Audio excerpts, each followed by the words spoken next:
Nega siz ba'zan o'zingiz xohlagan narsani qila olmaysiz? Nega ba'zan ichingizda xuddi ikki xil odam yashayotgandek bo'ladi? Bir tomoningiz boshlash kerak, ikkinchi tomoningiz esa keyinroq qilamiz deydi.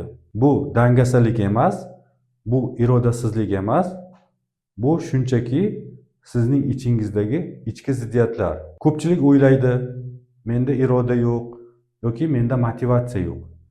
Aslida muammo boshqa joyda. Inson ichida bir nechta psixologik qismlar yashaydi. Ular ba'zan bir-biriga qarshi ishlaydi. Salom do'stlar, bugun siz bilan NLPda juda qiziqarli va kuchli texnika hisoblangan shaxs qismlari texnikasi bilan tanishib chiqamiz. Shaxs qismlari texnikasi shuni anglatadiki, yuqorida aytib o'tganimizdek, inson ichida bir nechta psixologik qismlar mavjud. Misol olib qaraydigan bo'lsak, mas'uliyat qismi insonni ishlashni xohlaydi. Dam olish qismi esa insonni hordiq chiqarishni xohlaydi. Tanqidchi esa insonni tanqid qiladi. Motivator qismi esa insonni oldinga undaydi. Aslida har bir psixologik qism insonni nimadandir himoya qiladi. Ya'ni har bir qismning inson uchun ijobiy niyati bor. Mas'uliyat qismining qanaqa ijobiy niyati bor?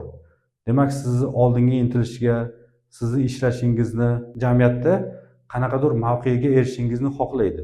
Dam olish qismining qanaqa ijobiy niyati bor? Demak, dam olish qismining ijobiy niyati shundaki, sizni har qanaqa charchoqlardan yoki har qanaqa stress vaziyatlardan himoya qiladi.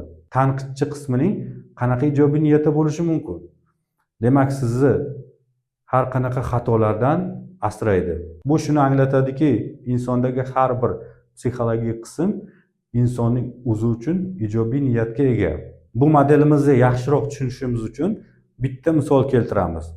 Birinchi qism sog'lom bo'lish uchun ozish kerak. Ikkinchi qism esa shirinlik seni tinchlantiradi. Mana bu vaziyatda qismlar bir-biriga qarshilik qilyapti. Ya'ni bizlar birinchi qism sog'lig'imizni o'ylayapti, ozishimizni xohlayapti, ijobiy niyat bunda. Ikkinchi qism esa shirinlik seni tinchlantiradi. Ya'ni bu qismda ham o'z aslida niyat ijobiy. Bizlar tinchlanishimizni xohlayapti. Bu misol nimani ko'rsatadi? Ya'ni inson ichidagi psixologik qismlar bir-biri bilan konfliktda ishlayapti. Bunaqa vaziyatda NLPda quyidagicha yechim bor. NLPda qismlar integratsiyasi degan texnika bor. Bu texnika insondagi har bir qismni ijobiy niyatini aniqlaydi va ularni bitta ijobiy niyatda birlashtiradi. Ya'ni bizning maqsadimiz qismlarni yo'q qilish emas, ularni bitta maqsadda harakat qilishga olib kelish. Bu texnikamizni yaxshiroq tushunishimiz uchun bitta metafora keltiramiz. Tasavvur qiling, siz to'ydasiz. Karnay, surnay, doira. Agar hammasi o'zicha chalsa, shovqin bo'lib ketadi. Agar bitta boshqaruvchi ularni boshqarib turadigan bo'lsa, ajoyib kuy yuzaga keladi. Ichki konflikt bu muammo emas, bu sizning ichingizda psixologik qismlarning borligini bildiradi. Agar biz ularni boshqarishni o'rgansak, hayotimiz osonlashadi. Video agar foydali bo'lsa, like bosing va kanalimizga obuna bo'ling. Qismlar integratsiyasi texnikasini agar yaqindan tanishni xohlasanglar, 10 kishi agar kommentga plus belgisini qo'ysa, keyingi videomiz qismlar integratsiyasi bo'ladi. Mavzularim shulardan iborat. Xayr, sog' salomat bo'ling.